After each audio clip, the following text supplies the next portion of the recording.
mulher trabalhadora e MEI. Publicado no novacultura.info em 29 de janeiro de 2025. Mashenka, esposa do diretor da fábrica. Mashenka, esposa do diretor da fábrica. Mashenka está esperando um bebê. Apesar de todos na casa do diretor da fábrica estarem um pouco ansiosos, o clima é de festa. Isso não é uma surpresa, pois Mashenka vai presentear seu marido com um herdeiro.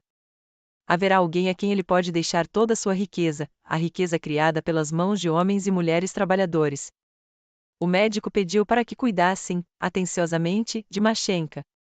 Não deixá-la cansada, não deixá-la levantar nada pesado. Deixá-la comer o que quiser. Frutas? Dê algumas frutas a ela. Caviar? Dê caviar a ela. O importante é que Mashenka não se sinta preocupada ou estressada de forma alguma. Dessa forma o bebê nascerá forte e saudável, o parto será fácil e Mashenka manterá sua flor. É assim que funciona na família do diretor da fábrica. Essa é a maneira aceita de lidar com uma mãe gestante, em famílias em que as bolsas são repletas de ouro e de notas de crédito. Eles cuidam bem da senhora Mashenka. Não se canse Mashenka, tente não se mexer na poltrona. É o que dizem a senhora Mashenka. Os trapaceiros e hipócritas da burguesia afirmam que a mãe gestante é sagrada para eles. Mas será de fato? Mashenka, a lavadeira. Nos fundos da mesma casa que a do diretor da fábrica, em um canto atrás de uma cortina de chita estampada, encolhe-se outra Mashenka. Ela lava a roupa e faz o trabalho doméstico. Mashenka está grávida de 8 meses. No entanto, ela regalaria seus olhos de surpresa se a dissessem: Mashenka, você não deve carregar coisas pesadas, você deve se cuidar, para o seu próprio bem, para o bem da criança e de toda a humanidade. Você está esperando um bebê e isso significa que a sua condição, aos olhos da sociedade, é o sagrada.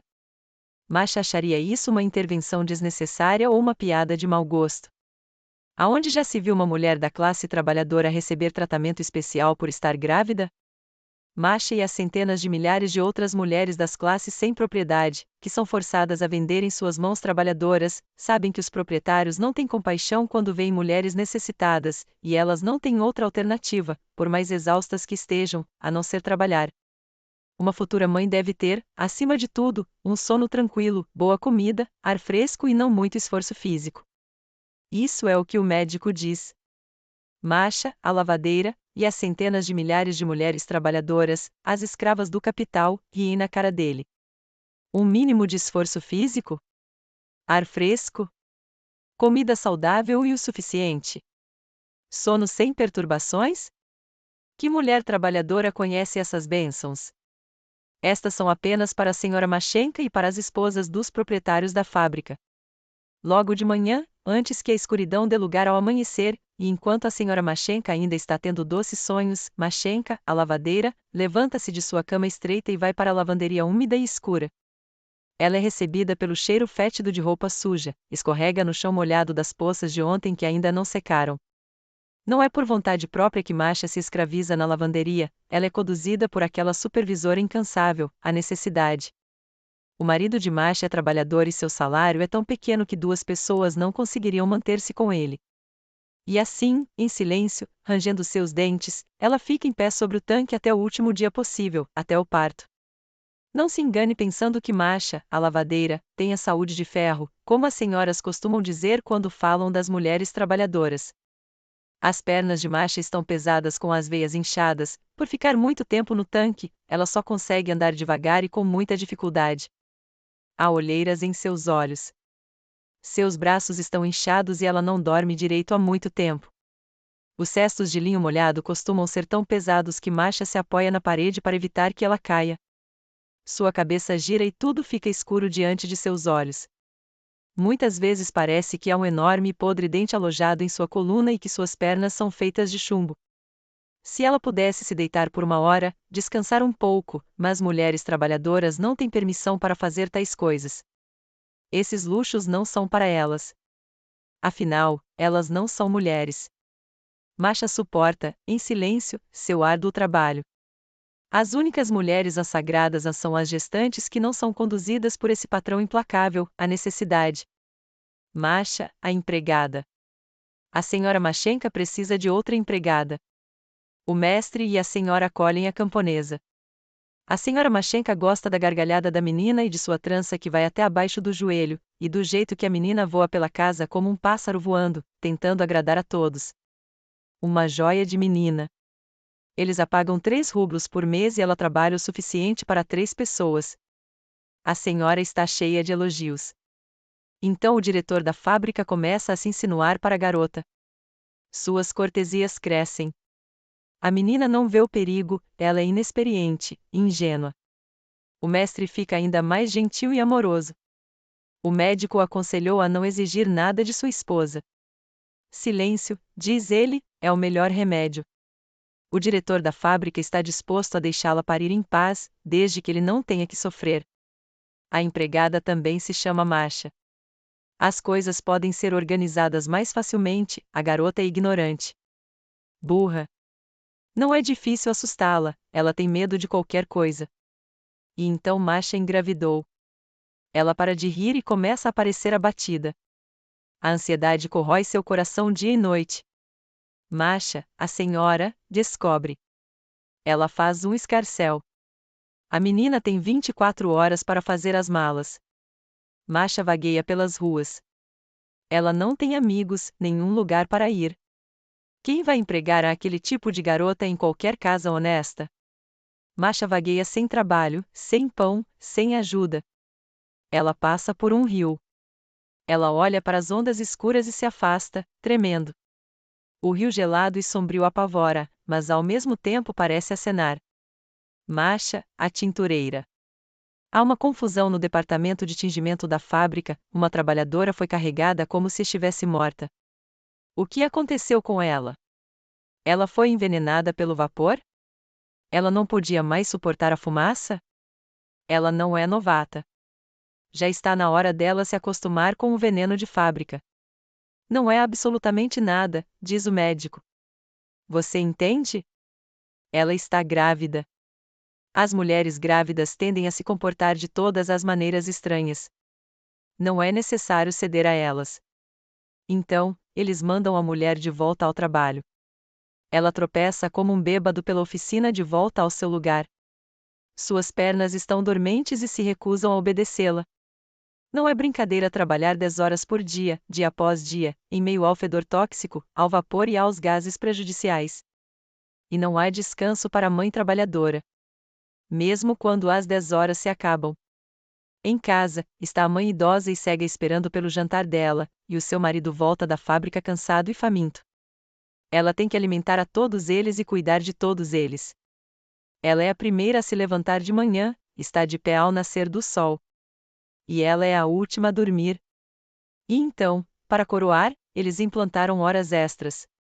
As coisas estão indo bem na fábrica, o proprietário está acumulando os lucros com as 2 mãos. Ele dá apenas os copeques extras para as horas extras, mas se você questionar, você sabe o caminho dos portões. Existem, graças a Deus, desempregados suficientes no mundo. Masha tenta uma licença, recorrendo ao próprio diretor. Vou ter meu bebê em breve. Preciso deixar tudo pronto. Meus filhos são pequenos e tenho trabalho doméstico, e ainda tenho a minha mãe idosa para cuidar. Mas ele não vai ouvir. Ele é rude com ela e a humilha na frente dos outros trabalhadores. Se eu começasse a dar folgas a todas as grávidas, seria mais fácil fechar a fábrica. Se você não dormisse com homens, não estaria grávida. Então, Masha, a tintureira, tem de trabalhar até o último minuto. É dessa forma que a sociedade burguesa valoriza a maternidade. Parto. Para a família da senhora Masha, o parto é um grande evento. É quase um feriado. A casa está cheia de médicos, de parteiras e de enfermeiras. A mãe está deitada em uma limpa e macia cama. Há flores nas mesas. Seu marido está ao seu lado, cartas e telegramas são entregues. Um padre faz orações de agradecimento. O bebê nasce saudável e forte. E isto não é uma surpresa. Eles tomaram tanto cuidado e fizeram tanto alvoroço com Masha. Masha, a lavadeira, também está em trabalho de parto. Atrás da cortina de chita, no canto de uma sala cheia de outras pessoas. Masha está com dor. Ela tenta reprimir seus gemidos, enterrando a cabeça no travesseiro. Os vizinhos são todos trabalhadores e ela não os privaria do sono deles. Pela manhã chega a parteira. Ela lava e ajeita o bebê e logo corre para outro parto. Mashenka agora está sozinha na sala. Ela olha para o bebê, que é muito mirradinho, magro e enrugado. Seus olhos parecem reprovar a mãe por ter o parido. Mashenka olha para ele e chora silenciosamente para não incomodar os outros. Masha, a empregada, pareceu filho debaixo de uma cerca na rua de trás do subúrbio. Ela tentou em uma maternidade, mas esta estava lotada. Ela bateu em outra, mas eles não a aceitaram, disseram que ela precisava de vários papéis assinados. Ela pare, ela segue em frente. Ela caminha e cambaleia. Ela envolve o bebê em um lenço. Para onde ela pode ir? Não há para onde ir. Ela se lembra do rio escuro, assustador e até fascinante. Pela manhã, o policial arrasta um corpo para fora do rio. É assim que a sociedade burguesa valoriza a maternidade. O bebê de Masha, a tintureira, nasceu morto. Não conseguiu sobreviver aos 9 meses. O vapor que a mãe inala na fábrica envenenou a criança enquanto ela ainda estava no útero. O parto foi muito difícil. A própria Masha teve sorte em sobreviver. Porém, à noite da manhã seguinte, ela já está a postos, arrumando as coisas, lavando e cozinhando. Poderia ser de outra forma? Quem mais vai cuidar da casa de Masha e organizar a família? Quem cuidaria para que as crianças sejam alimentadas? A senhora Masha pode ficar 9 dias deitada na cama por ordem do médico, pois ela tem toda uma disposição de empregados para dançar à sua volta. É muito ruim se Masha, a tintureira, desenvolve uma doença grave por ter ido trabalhar logo após o parto e fica coxa, por conta disto. Não há ninguém para cuidar da mãe trabalhadora. Ninguém para tirar os pesados fardos dos ombros dessas mulheres cansadas. A maternidade, dizem eles, é sagrada. Mas isso só é verdade no caso da senhora Masha. A cruz da maternidade. Para Masha, a senhora, a maternidade é uma época alegre. Em um brilhante e arrumado berçário, o herdeiro do dono da fábrica cresce sob os cuidados de várias babás e a supervisão de um médico. Se a senhora Masha tiver muito pouco leite ou não quiser prejudicar sua aparência, encontra-se uma ama de leite. A senhora Masha se diverte com o bebê e logo sai para passear, vai às compras, ou ao teatro, ou ao baile. Alguém está à disposição para cuidar do bebê. A maternidade é divertida. É entretenimento para Masha, a senhora. Para as outras Mashas, as trabalhadoras, as tintureiras, tecelãs, lavadeiras e outras centenas de milhares de mulheres da classe trabalhadora, a maternidade é uma cruz. A sirene da fábrica chama a mulher para trabalhar, mas seu filho está incomodando e chorando. Como ela pode deixá-lo? Quem vai cuidar dele? Ela coloca o leite em uma mamadeira e dá a criança a uma senhora idosa à porta ou deixa sua filha pequena cuidando. Ela sai para trabalhar, mas nunca para de se preocupar com a criança. A menininha, bem intencionada, mas ignorante, pode tentar alimentar seu irmão com mingau ou pedaços de pão. O bebê da senhora Masha fica melhor a cada dia. Como açúcar branco ou uma firme e rosada maçã tão forte e saudável. Os filhos da operária, da lavadeira e da artesã emagrecem a cada dia. À noite, o bebê se encolhe e chora. O médico vem e repreende a mãe por não amamentar a criança ou não alimentá-la de forma apropriada. E você se chama de mãe. Agora só te resta a se culpar se o bebê morrer. As centenas e milhares de mães trabalhadoras não tentam se explicar. Elas abaixam a cabeça, enxugando discretamente as lágrimas. Elas poderiam dizer ao médico as dificuldades que enfrentam? Ele acreditaria nelas? Ele as entenderia? Eles morrem como moscas. As crianças estão morrendo. Os filhos dos homens e mulheres trabalhadores morrem como moscas. 1 milhão de túmulos. 1 milhão de mães desoladas. Mas do que as crianças morrem? Quando a morte colhe as flores da primavera, os filhos de quem caem na foice. Como é de se imaginar a morte junto à colheita mais pobre dentre as famílias ricas, onde as crianças vivem no calor e no conforto e são amamentadas com o leite de suas mães ou amas de leite. Nas famílias da realeza, apenas 6 ou 7 de cada 100 crianças recém-nascidas morrem. Nas famílias dos trabalhadores, de 30 a 45 morrem. Em todos os países em que os capitalistas controlam a economia e os trabalhadores vendem sua força de trabalho e vivem na pobreza, a porcentagem de bebês que morrem na primeira infância é muito alta. Na Rússia, os números são mais altos do que em qualquer outro lugar. Aqui estão os números comparativos para o número de crianças que sobrevivem à primeira infância: Noruega 93%, Suíça 89%, Inglaterra 88%, Finlândia 88%, França 86%, Áustria 80%, Alemanha 80%, Rússia 72%.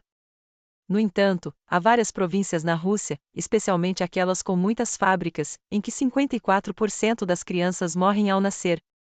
Nas áreas das grandes cidades onde os ricos vivem, a mortalidade infantil é de apenas 8% a 9%, nas áreas das classes trabalhadoras o número é de 30% a 31%. Por que os filhos do proletariado morrem nessa quantidade? Para crescer saudável e forte, uma criança pequena precisa de ar fresco, calor, sol, limpeza e atenção cuidadosa.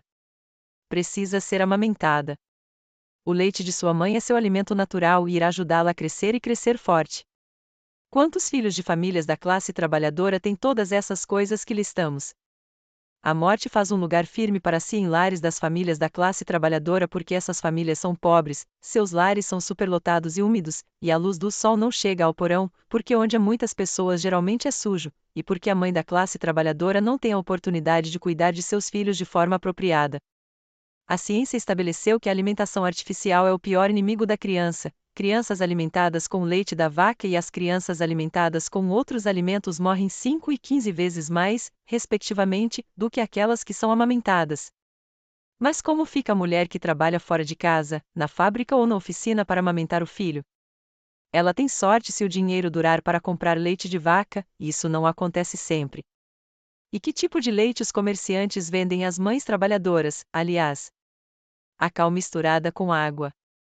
Em consequência disso, 60% dos bebês morrem devido a doenças do estômago. Muitos outros morrem do que os médicos gostam de chamar de a incapacidade de viver. A mãe, esgotada pelo seu árduo trabalho físico, pare prematuramente.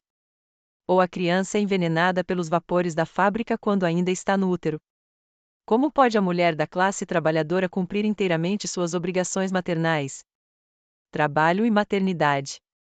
Houve um tempo, não muito distante, um tempo que nossas avós se recordam de quando as mulheres estavam só envolvidas no trabalho em casa, nos afazeres domésticos e nos artesanatos domésticos. As mulheres das classes não patronais não eram ociosas, é claro. O trabalho em torno da casa era árduo. Elas tiveram de cozinhar, de costurar, de lavar, de tecer, e de manter os lençóis brancos e de trabalhar no jardim da cozinha e nos campos. Mas esse trabalho não as separou do berço, não havia paredes de fábrica separando-as de seus filhos. Por mais pobre que a mulher fosse, seu filho estava em seus braços. Os tempos mudaram. Fábricas foram criadas, oficinas foram abertas. A pobreza expulsou as mulheres de seus lares, a fábrica as puxou com a sua garra de ferro. Quando os portões da fábrica batem atrás dela, uma mulher tem que dizer adeus à maternidade porque a fábrica não tem compaixão da mulher grávida ou da mãe jovem. Quando uma mulher trabalha dia após dia em cima de uma máquina de costura, ela desenvolve uma doença dos ovários. Quando ela trabalha em uma fábrica de tecelagem ou de fiação, uma fábrica de borracha ou de porcelana ou uma fábrica de chumbo ou de química, ela e seu bebê correm o risco de serem envenenados pelo vapor nocivo e pelo contato com substâncias nocivas. Quando uma mulher trabalha com chumbo ou com mercúrio, ela se torna infértil ou seus filhos nascem natimortos. Quando ela trabalha em uma fábrica de cigarros ou tabaco, a nicotina em seu leite pode envenenar o filho dela. Mulheres grávidas também podem mutilar ou matar seus filhos carregando fardos pesados, ficando de pé por muitas horas em um banco ou em um balcão, ou correndo para cima e para baixo por capricho da senhora da casa. Não há trabalho perigoso ou prejudicial o qual as mulheres são barradas. Não há nenhum tipo de indústria que não empregue gestantes ou lactantes. Nas condições em que vivem as trabalhadoras na produção é o túmulo da maternidade. Há uma solução para o problema. Se as crianças forem natimortos, nascem aleijadas ou morrem como moscas, faz sentido a trabalhadora engravidar? Todas as provações do parto compensam se a trabalhadora tem de deixar seus filhos à mercê quando ainda são tão pequenos? Ainda que ela queira criá-lo adequadamente, não tem tempo de cuidar e zelá-lo. Sendo assim, não é melhor apenas evitar a maternidade? Muitas trabalhadoras estão pensando 2 vezes antes de ter filhos. Elas não suportam carregar a cruz. Há uma solução para o problema? As proletárias têm de se privar da última alegria que as restam na vida? A vida as machucou, a pobreza dá a elas um nada e a fábrica suga sua força. Isso significa que a proletária deva abrir mão do direito às alegrias de ter filhos? Desistir sem lutar? Sem tentar vencer o que a natureza determinou a todos os seres? Há uma alternativa?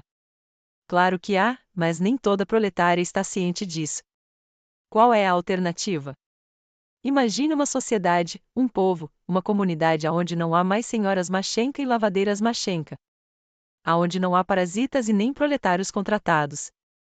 Aonde todas as pessoas trabalham na mesma quantidade e a sociedade, em troca, cuida e as ajudam na vida. Da mesma forma que senhoras Machenka são cuidadas por seus parentes, aquelas que precisam de mais atenção, as mulheres e os filhos, serão cuidadas pela sociedade, que é como uma grande e amigável família. Quando Machenka, que agora não é nem uma senhora nem uma empregada, mas simplesmente uma cidadã, engravida, ela não tem que se preocupar com o que acontecerá com ela e com o filho. A sociedade, aquela grande e amigável família, cuidará de tudo. Um lar extraordinário com jardim e flores estará pronto para recebê-la. Será tão planejado que toda gestante que acaba de dar à luz poderá viver lá alegremente com saúde e conforto. Os médicos nessa sociedade família são preocupados não somente em preservar a saúde da mãe e da criança, mas em preservar a mulher da dor do parto. A ciência está progredindo nesse campo e pode ajudar o médico nessa questão. Quando a criança está forte o suficiente, a mãe retorna à sua vida normal e retoma o trabalho que faz em prol da grande sociedade família. Ela não precisa se preocupar com o filho, a sociedade está lá para ajudá-la. As crianças crescerão no jardim de infância, na colônia infantil, na creche e na escola sob os cuidados de enfermeiras experientes. Quando a mãe quer estar com seus filhos, basta dizer uma palavra, e quando ela não tiver tempo, saberá que eles estão em boas mãos. Maternidade não é mais uma cruz. Apenas seus momentos alegres permanecem, apenas a grande felicidade de ser mãe, esta que no momento só senhoras Machenka desfrutam. Mas a tal sociedade é encontrada somente em contos de fadas? Poderia tal sociedade existir? A ciência da economia e a história da sociedade e do Estado mostra que tal sociedade deve e vai surgir.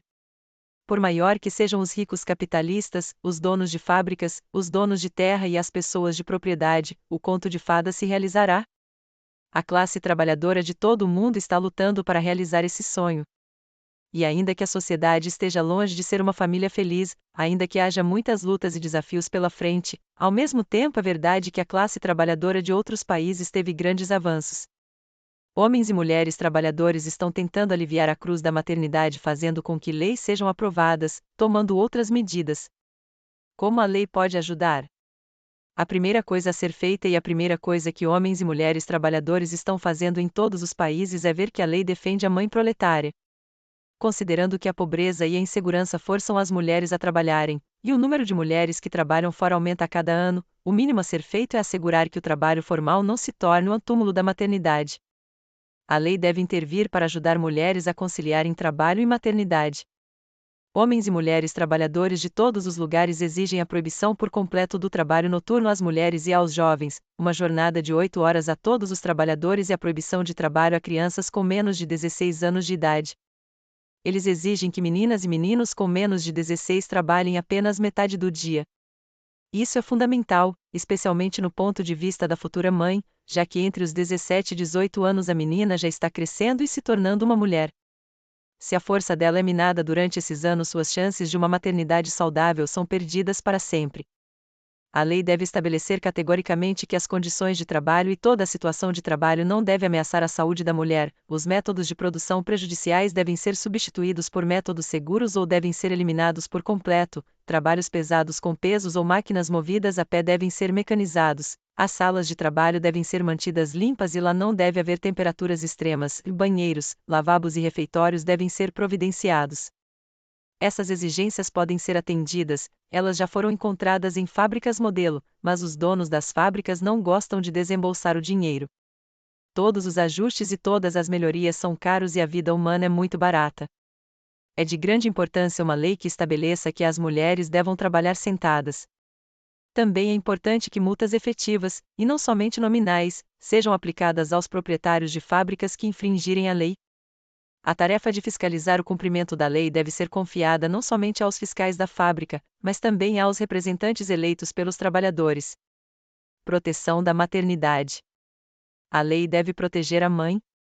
Até agora, a lei russa, artigo 126, Condições na indústria, concede às trabalhadoras em grandes fábricas o direito a 4 semanas de licença maternidade. Claro, é pouco. Na Alemanha, na França e na Suíça, por exemplo, a mãe tem direito a 8 semanas de licença maternidade sem perder o trabalho. Isto, no entanto, não é suficiente. O Partido Trabalhista exige um intervalo de 16 semanas, 8 antes e 8 após o parto. A lei também deve estipular que a mãe tem o direito a uma folga durante a jornada de trabalho para alimentar seu filho. Essa exigência já se tornou lei na Itália e na Espanha. A lei deve exigir que creches sejam construídas e que outras salas devidamente aquecidas, onde os bebês possam ser amamentados, sejam providenciadas pelas fábricas e pelas oficinas. Seguro maternidade. No entanto, não basta a lei proteger a mãe tão somente por ver que ela não precisa trabalhar durante o período de gestação. É fundamental que a sociedade garanta o bem-estar material da mulher durante a gravidez. Não seria de fato um descanso à mulher se ela simplesmente fosse impedida de ganhar seu pão de cada dia por 16 semanas. Isso seria condená-la à morte certa. A lei deve, portanto, não somente proteger a mãe no trabalho, mas também deve iniciar, custeada pelo Estado, um esquema de benefícios de maternidade. Essa segurança ou seguro-maternidade já tem sido implantado em 14 países: Alemanha, Áustria, Hungria e Luxemburgo. Inglaterra, Austrália, Itália, França, Noruega, Sérvia, Romênia, Bósnia e Herzegovina e Rússia. Em 11 países, incluindo a Rússia, a trabalhadora solicita um seguro em uma corretora de seguros, pagando contribuições semanais. Em troca, a corretora paga o dinheiro dos benefícios, o valor varia de país para país, mas em nenhum deles excede o salário integral, e também concede assistência médica e parteira. Na Itália, a trabalhadora paga suas cotas e recebe ajuda de maternidades especializadas. Outras contribuições são pagas pelo proprietário da fábrica onde ela trabalha e pelo Estado. Mesmo nesse caso, no entanto, a trabalhadora deve arcar com um maior encargo financeiro.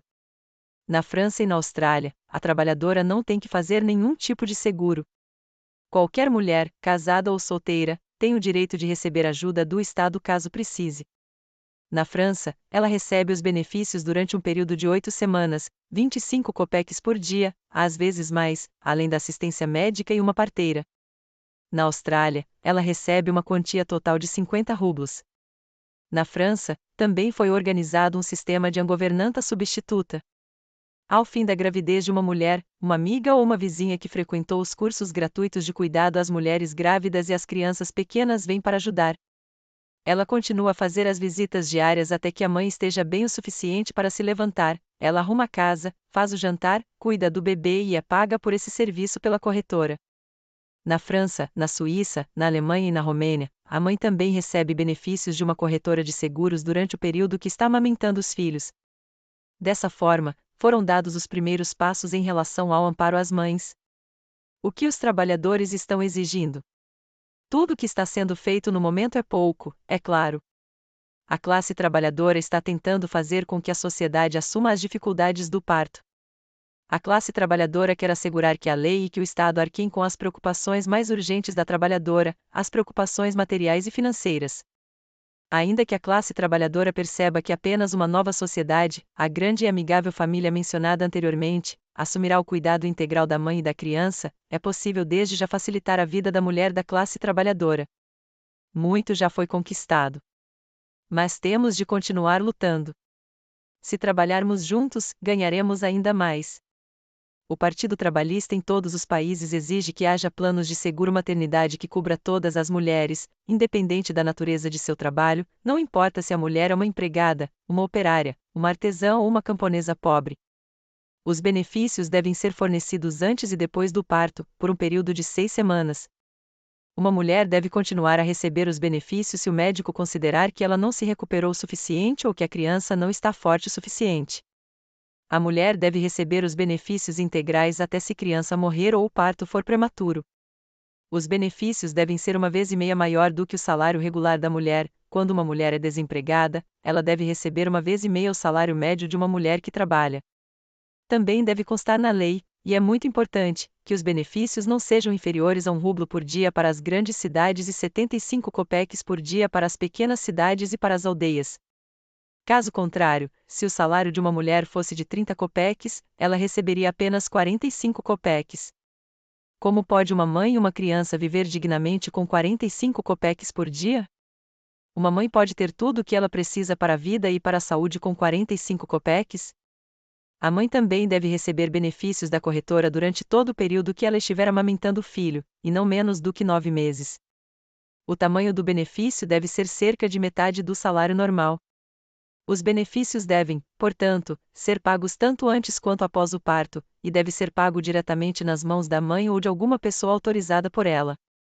O direito ao recebimento dos benefícios deve ser estabelecido sem nenhuma das condições que estão em vigor no momento.